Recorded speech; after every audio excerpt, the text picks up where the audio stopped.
প্রস্তুত আছেন? মায়েদেরকেও যেতে হবে, শুধু বাপেরা নয়, মায়েরাও যাবে, সাথে নিয়ে যেতে হবে। আপনারা প্রস্তুত আছেন তো?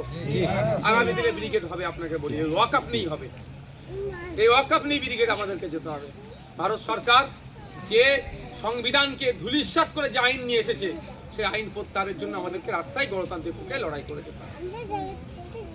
দ্বিতীয় যেটা হচ্ছে, সব থেকে বেশি ভয় দেখানো হচ্ছে মহিলাদের আর বয়স্ক লোকেদেরকে। একটা ভোট ধরা নতুন কল এসেছে, কি বলুন তো? হ্যাঁ বলুন, এসআইআর। ঠিক 21 সালে একটা ভোট ধরা কল নিয়ে এসেছিল এনআরসি সিএ, 26-এ রান করাচ্ছে এসআইআর। এই ভোট ধরা কলের এতে আপনি আতঙ্কিত হবেন না। আচ্ছা, আতঙ্কিত হলে কি সমস্যার সমাধান হবে না? যদি আপনি ভয় পেয়ে গেলেন, সমাধান কি করে করবেন? এ আপনাকে ভয় দেখাতে এসছে, সুতরাং আতঙ্কিত হবেন না। একটা উদাহরণ দিচ্ছি, সাপে কাটলে মেডিকেল সায়েন্স বলছে হয় 90 মিনিট নাহলে 100 মিনিট। এর মধ্যে যদি অ্যান্টিভেনাম, যেটাকে এবিএস বলেন, যদি শরীরে পুশ করানো হয় তাহলে সেই রোগীটা বেঁচে যেতে পারে। কিন্তু আমরা দেখি সাপে কাটার সাথে সাথে অনেক মানুষ মারা যায়, খবর পাই তো? সাপে কেটে যান মারা গেছে, তাহলে কি করে হলো? মেডিকেল সায়েন্স বলছে প্রায় 90 বা 100 মিনিটের মধ্যে ঔষধ দিলে, অ্যান্টিভেনাম দিলে বেঁচে যাবে। সাথে সাথে মরলো কি করে? মেডিকেল সায়েন্স তাহলে কি ভুল বলছে? মেডিকেল সায়েন্স তার জায়গাতে আছে, আর সত্যিকারের সাপে কাটার সাথে সাথে অনেকেও মারা যায়। সাপে কাটার সাথে সাথে যে মরে সে হচ্ছে হার্ট ফেল করে মরে, হার্ট অ্যাটাকে মরে, ভয় পেয়ে যায়। সাপে কেউ না যে মরে যাব, ওই যে আঘাত লাগলো সাপের বিষে, কিন্তু সে মরে না, তো আতঙ্কিত হয়ে যায়, আতঙ্কে মরে যায়। তো আপনাদের বলবো যে আতঙ্ক যদি হয়ে যায় তাহলে এই এসআইআর এর সাথে লড়বেন কি করে? বিজেপি তো আপনাকে ফাঁদে ফেলার চেষ্টা করছে, আর তৃণমূল ফাঁদে বাঁচাবার নাম করে ফাঁদটাকে সুন্দর করে তৃণমূল তৈরি করে দিচ্ছে। কারণ এসআইআর করার জন্য পশ্চিমবাংলায় 80,600 অফিসার লাগছে বুথ ভিত্তিক। এই 80,600 অফিসারের উপরে সুপারভিশনের জন্য 8,060 জন অফিসার লাগছে, প্রায় 90,000 হচ্ছে। প্রায় এই 90,000 অফিসার কারা দিচ্ছে জানেন? মোদি দেয়নি, মমতা দিচ্ছে। আর মমতার লোক কি বলছে? এসআইআর করতে দেবো না। যদি এসআইআর করতে দেবো না তাহলে অফিসার আপনি দিচ্ছেন কেন? দিদি যদি অফিসারই না দেয় তাহলে এসআইআরই হবে না। কি বলছি বুঝতে পারছেন? আবার পৌঁছাচ্ছে তো? আপনারা বুঝতে পারছেন আমার কথা? সাপ হয়ে কামড়াচ্ছে, ওজা হয়ে ঝাড়ছে। তাহলে যে এতদিন বলছিল এসআইআর করতে দেবো না, সেই এসআইআর করার জন্য প্রায় 90,000 অফিসার দিচ্ছে এসআইআর করার জন্য। অর্থাৎ খাঁচাই ভরবে, খাঁচাটা তৈরি করে দিচ্ছে কে? মোদি। শুভেন্দু অধিকারী বলছে খাঁচাই ভরে দেবো, আর এই খাঁচাটা তৈরি করে দিচ্ছে মমতা ব্যানার্জি। এটা আমাদের সজাগ থাকতে হবে, আতঙ্কিত হলে হবে না। এতদিন তো বলছিল যে এসআইআর করতে দেবো না, এবার আপনি কোথায় যাবেন? আপনি ভেবেছিলেন তৃণমূল এসআইআর করতে দেবে না, বেঁচে যাব। এবার কোথায় যাবেন বলুন? এখন তাহলে করণীয় কি? আপনার বুথেতে এসআইআর এর জন্য অফিসারও দিয়ে দিয়েছে, তাহলে এখন করণীয় কি বলুন আপনারা? আতঙ্কিত হয়ে ঘরে বসে থাকলে সমস্যার সমাধান হবে? এই বাগানটার নাম কি? একটা বাগান, আম বাগান, কারো একটা জায়গা। তো এই বাগানে বাঘ এসেছে, খবর পেয়েছি, সব ছুটে ঘরে ঢুকে যেতে হবে, এটা নিয়ম। প্রথমে কি হবে ভাই? ছুটে আগে ঘরে ঢুকো, ছেলে বাচ্চা কাচ্চা নিয়ে ঘরে ঢুকে যাও। যদি ঘরেই ঢুকে থেকে যাও, বাঘ কি চলে যাবে এখান থেকে? বাঘকে তো ডেকে নিয়ে আসা হয়েছে, বাঘকে বোঝানো হয়েছে এখানে নাদুস নুদুস লোক আছে, এর মাংস ভালো, সুস্বাদু মাংস। আমি বোঝানোর জন্য বলছি, ওকে শুভেন্দু অধিকারীদেরকে ডেকে মমতা ব্যানার্জি নিয়ে এসেছে, জায়গা দিচ্ছে, অফিসার দিচ্ছে, আসো তুমি এসআইআর করতে। তো খাওয়ানোর জন্য তো নিয়ে এসেছে, তাহলে সরিয়ে দেবে? তৃণমূল বলছে তুমি চিন্তা করো না, আমি দেখে নিচ্ছি, বাঘকে সামলাবে। কিন্তু বাঘকে ধরে খাঁচাই ভরেনি, বাঘ ছাড়া আছে, আপনাদের ঘর থেকে বেরোতে পারবেন না মা। তাহলে আমাদেরকে কি করতে হবে? ঘর থেকে বার হতে হবে, যুক্তি করে বার হতে হবে, দলবদ্ধভাবে বাঘ বেরোতে হবে, বাঘকে খাঁচাই ভরার জন্য আমাদের বার হতে হবে।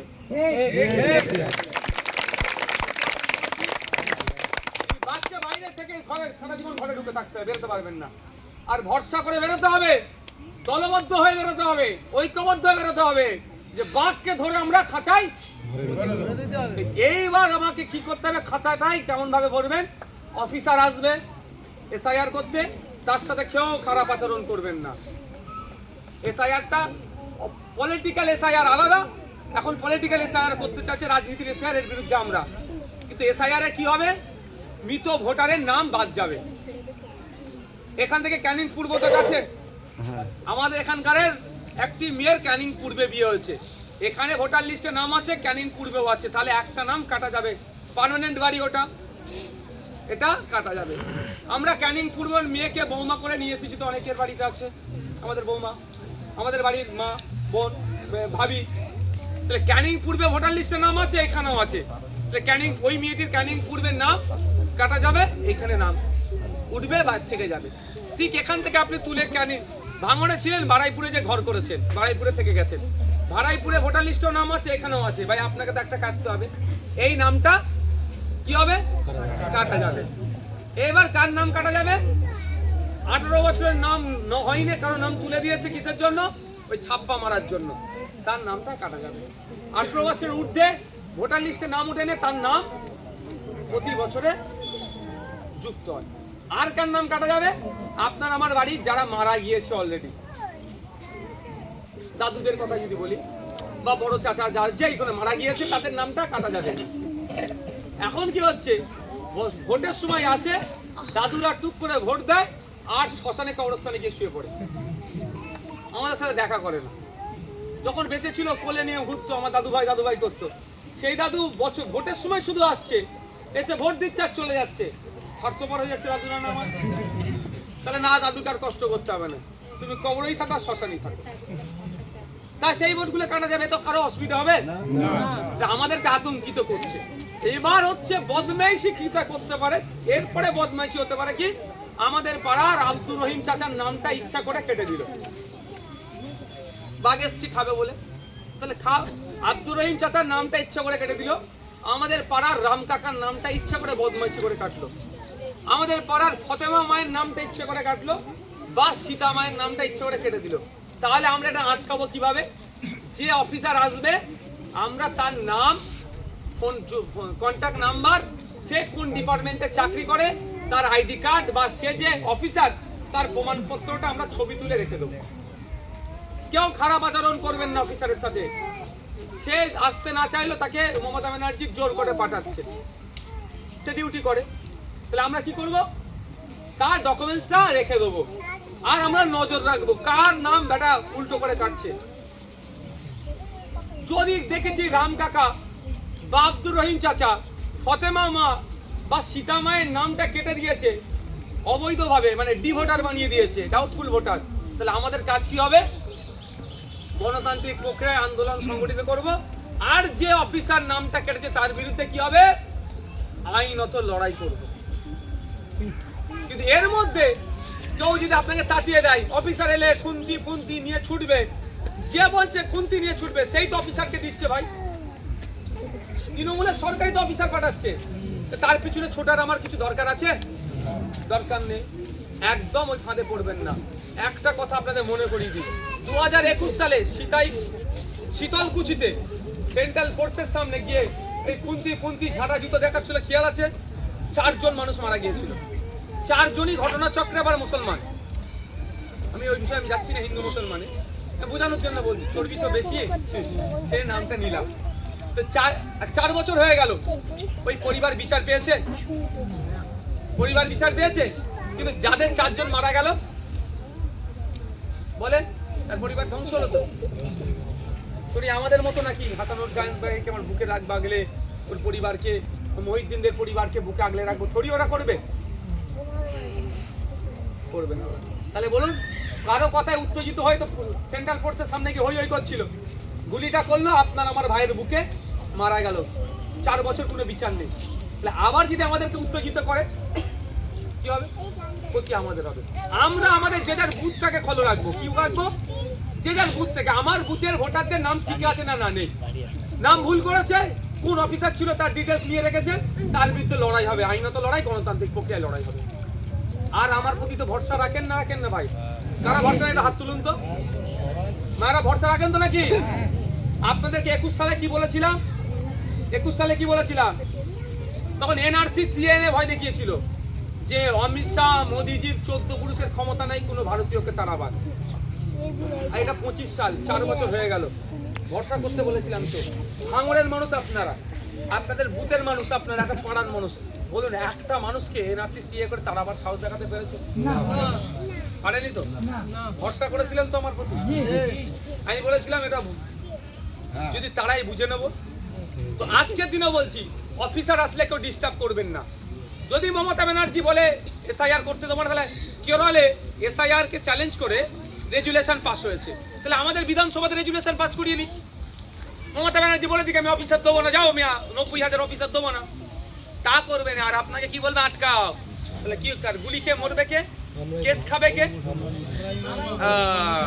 এটা মাথায় থাকবে তো।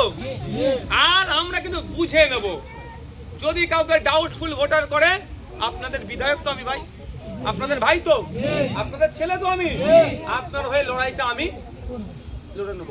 আমি যদি রেজ্জাক খান পরিবারের হয়ে আইনি লড়াই লড়ার জন্য প্রস্তুত হয়ে যাই, দায়নি আমার হাতে দায়িত্ব আলাদা দিয়েছে, আমি তো প্রস্তুত আছি।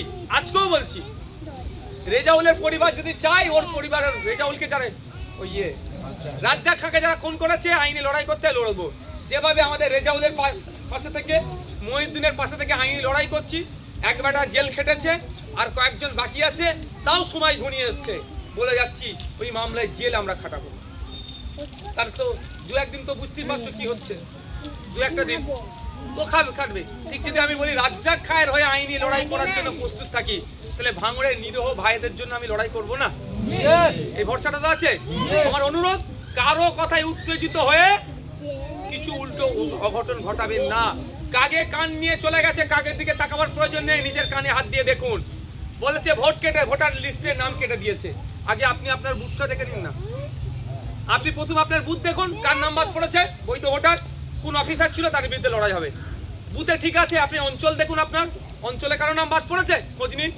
যদি ঠিক আছে, তখন বিধানসভা, তারপরে জেলা, তারপরে রাজ্য। আপনি এত উত্তেজিত হলে হবে না তো। আগে আপনাকে দেখতে হবে কোথায়, নিজের বুথটাতে। 2002 সালেও হয়েছিল, 28 লক্ষ নাম বাদ পড়েছিল, তখন হইয়াই হয়েছে। এই বাপেরা, 2002 সালে এসআইআর হয়েছে, জানেই নি হয়তো অনেকে, এটাকে এসআইআর বলে, জানেই নি। 13 বার এসআইআর হয়েছে ভারতবর্ষে, 13 বার এর আগে হয়েছে, হয়নি। এবার হচ্ছে কেন? এবারে রাজনীতির এসআইআর হচ্ছে। তৃণমূল চাইছে তার অবৈধ চুরির ভোটার, ওই যারা মারা গেছে সেগুলোকে বাঁচিয়ে রাখবো। আর শুভেন্দু অধিকারীরা রোহিঙ্গার নাম করে বৈধ ভোটার কাটার চেষ্টা করছে, আওয়াজ তুলছে। শুভেন্দু অধিকারী বলছে 1.5 কোটি রোহিঙ্গা নাকি পশ্চিম বাংলাতে আছে। আর শুভেন্দু অধিকারীদের যে সরকার চলছে, ভারত সরকার, সে তথ্য দিচ্ছে 40,000-এর একটু বেশি রোহিঙ্গা আছে। তাহলে শুভেন্দু অধিকারী মিথ্যে কথা বলছে, তাহলে ওকে ধরে জেলের মধ্যে রাখা দরকার তো। তা রাখছে মমতা ব্যানার্জি না ওই নটোরিয়াস ক্রিমিনাল তার বিরুদ্ধে কথা বলছে? তা বলছে না। যদি শুভেন্দু অধিকারী ওটা বলা বন্ধ করে দেয়, আপনি ভয় পাবেন না, সারা রাজ্যের মানুষ আর ভয় পাবে না, তৃণমূলের কোলে উঠবে না, পকেটে ঢুকে যাবে না। ওই জন্য তৃণমূল শুভেন্দু অধিকারীকে দিয়ে ভয় দেখাচ্ছে, যাতে মুসলিম ভোট তৃণমূলের পকেটে ঢুকে যায়। আর তৃণমূল আর বিজেপির ওরা কোথায় বলুন তো? নাগপুরের আরএসএস এর কাছে। মানে দোকান আলাদা, মালিক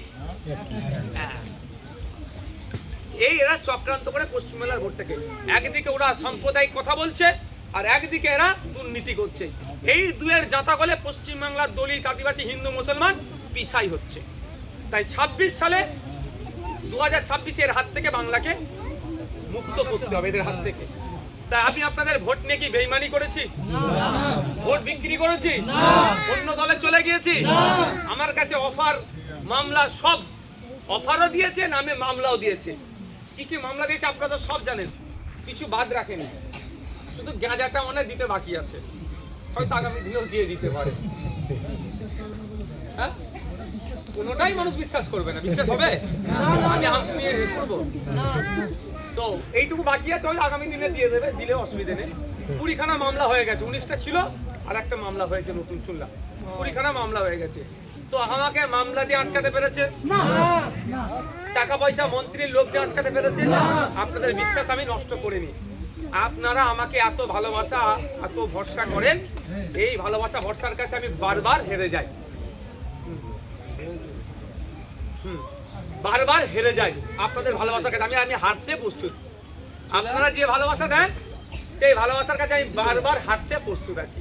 সুতরাং একটা কথা বলি, 2021 সালে বিজেপি চলে আসবে বলে আমার অনেক মায়েরা আর অনেক বয়স্ক বাপেরা ভালোবাসলো ভোটটা দিতে। বিজেপি এসে বলে ভোটটা তৃণমূলকে দিয়েছিল। 21-25 বিজেপি আর তৃণমূল আলাদা নয়। আমাদের চোখ খুলে গেছে তো নাকি? বিজেপি আর তৃণমূল আলাদা মনে হয়? যদি আলাদা হয় এক্ষুনি শুভেন্দু অধিকারীকে ধরে জেলে ভরুক, তাহলে জানবো, তাহলে জানবো কিছুটা হলো আলাদা। একদম দুটোই ফুল কাছাকাছি, একজন সিঙ্গেল একজন জোড়া, বুঝতে পারছো তো? সুতরাং আমার এটা ভরসা, খামচিহ্ন 26,151টি লিড পেয়েছিল 2021-এ, 2026-এ খামচিহ্ন বিধানসভায় ডবল লিড নিয়ে যাবে।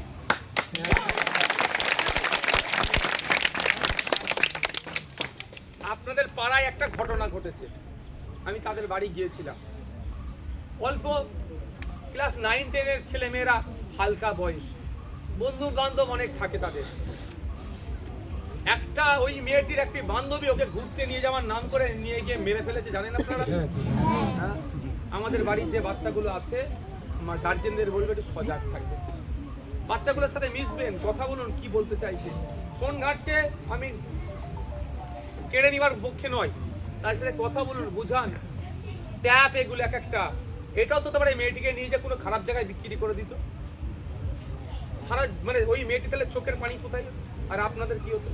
তা আমি বলবো আপনাদেরকে সতর্ক থাকবেন। আমাদের বাড়ির ছেলে মেয়েগুলো যারা এই 9-10-এ পড়ছে, 11-12-এ যে সমস্ত ছেলে মেয়েরা পড়ছে, তাদেরকে বোঝান, ওই ঘটনাটা অন্তত দেখান, কিভাবে বন্ধু সেজে বান্ধবী সেজে নিয়ে গেল, নিয়ে গিয়ে মেয়েটিকে হয়তো কন্ট্রোলে নিতে পারলো না, যেটা অভিযোগ পরিবারে যে ঘাস মারা বিষ খাইয়ে মেরে দিল, ভাবতে পেরেছেন? তো আমি আজকে ওদের বাড়ি গিয়েছিলাম, আমার কাছে তো আমি হা করলে হাওড়া বলে কি শিয়ালদা বলে এটা বোঝার তো ক্ষমতা আমার হয়েছে। আমি অনেক খবর নিয়েছি, পুরো দ্বিধাগ্রস্তের মধ্যে আছে। সত্যিকারে তাদের বাড়ি একটা মেয়ে মারা গিয়েছে। আমি ওদেরকে আজকে টাইম দিয়েছি যে আপনারা একটু ভাবুন, বাড়ির লোকে যেন বসে, বা মেয়েটির বাচ্চাটির মামা গিয়েছে এতে মুর্শিদাবাদে, উনি ফেরুক। যদি আমার কাছ থেকে কোনো রকম সহযোগিতা চাই, সম্পূর্ণ আমি সহযোগিতা করব। কারণ হচ্ছে কেসটা সহজেই ধরা যাবে। যেই মেয়েটি নিয়ে গিয়েছিল আবার ফোন করে হুমকি দিচ্ছে, মানে অলরেডি তার ফোন নাম্বার পাওয়া গেল, তার লোকেশন পাওয়া গেল, ফটো পাওয়া গেছে, তাহলে এই কেসটা সহজে উদ্ধার হয়ে যাবে যে কি কারণে মেয়েটিকে মারলো। অন্য মেয়ে পাচারের সাথে যুক্ত না অন্য কোনো আরো খারাপ ইন্টেনশন থাকতে পারে, সবটাই আমরা জানতে পারবো। তাই গ্রামের মানুষ আপনাদেরও জানিয়ে দিতে চাই যে যদি আমার সহযোগিতা ওই পরিবারটা চাই, আমি সম্পূর্ণরূপে আপনাদের বিধায়ক হিসাবে সম্পূর্ণ আইনি পরিষেবা বিনামূল্যে আমি আমার ওই বোনের পরিবারকে দেব, এটা আপনাদেরকে জানিয়ে দিচ্ছি। আবারও রিপিট করছি, যাদের বাড়ির ছেলে মেয়েরা হালকা বয়সী আছে, পড়াশোনার সাথে যুক্ত, তাদেরকে একটু বোঝাবেন অন্তত এই ঘটনাটা দেখে যে তোর ভালোবাসার মানুষ সাজবে। ভালোবাসার মানুষ মানে বন্ধু সাজবে, আপন সাজবে, তোকে ভালো ভালো যুক্তি দেবে। এই ফাঁদে বাপ কেউ পড়িস না, নিয়ে গিয়ে বিক্রি করে দেবে, দেশ থেকে বাইরে পাচার হয়ে যাবে, রাজ্যের বাইরে পাচার হয়ে যাবে। কাঁদিলেও তখন আর কেউ, মা আমার বাচ্চা যারা আছে, যারা ওই 9-10-এ পড়ছো তাদের কথা বলছি, কেউ তোমার পাশে দাঁড়াবে না কাঁদলে। তুমি এর ওর পাল্লায় পড়ে যাওনি। বাপ মা মানুষ করছে, খড়ের চাল হোক আর ঢালাই বাড়ি হোক আর আপনার পলিথিনের চালে ঘর তুমি থাকো না কেন, তোমার বাপ মা তোমাকে